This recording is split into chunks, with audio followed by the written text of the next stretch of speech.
यानंतर एक मोठी बातमी बघूया ती म्हणजे चीनी एआय डेव्हलपर डीपसीकने जगभरात खळबळ उडवून दिलेली आहे। कारण ओपन एआय आणि इतर लोकप्रिय टूल्सला चीनी डीपसीकने कडवं आव्हान दिलेलं आहे। डीपसीकने अमेरिकेसह जगातल्या बहुतांश देशांच्या शेअर मार्केटवरती मोठा परिणाम केलाय।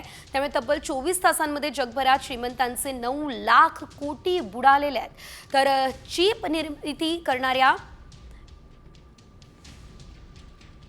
NVIDIA या कंपनीचं एका दिवसामध्ये 600 अब्ज डॉलर्सचं म्हणजेच आता 500 लाख कोटी रुपयांपेक्षा जास्तचं नुकसान झालंय।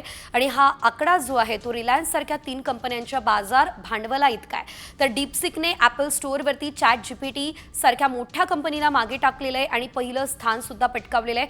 अतिशय मोठी घडामोड खरं तर झालेली आहे। शेअर मार्केटमध्ये सुद्धा याचा मोठा परिणाम झालाय। तर चीनी डीपसीकने आणि ChatGPT मध्ये नेमका काय फरक आहे आपण ते देखील ग्राफिक्सच्या माध्यमातून बघूयात आणि नेमकं काय घडलं ते देखील। डीपसीक म्हणजे चीनी कंपनी डीपसीकचं R1 AI मॉडेल आहे। तर ChatGPT, ओपन AI आणि मेटासारख्या अमेरिकन कंपन्यांना त्यांनी कडवं आव्हान दिलेलं आहे। डीपसीकने हे आव्हान दिलं। चीनी डीपसीक AI मॉडेल पूर्णपणे मोफत आहे, तर ChatGPT किंवा इतर ओपन AI साठी पैसेही मोजावे लागतात। AI साठी डीपसीकचा एकूण खर्च $6 मिलियन आहे, तर ChatGPT आणि AI साठी $200 बिलियन चा खर्च आहे।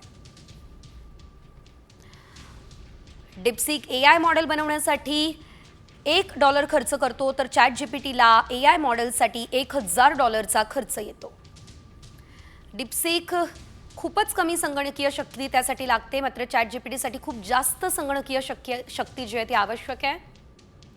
डीपसीक नेमकं काय आपण जाणून घेत असतानाच डीपसीक AI मॉडेलसाठी 2000 GPU चिपची गरज असल्याचं कळतंय, तर ओपन AI साठी NVIDIAच्या 8 ते 16000 GPU चिपची गरज आहे।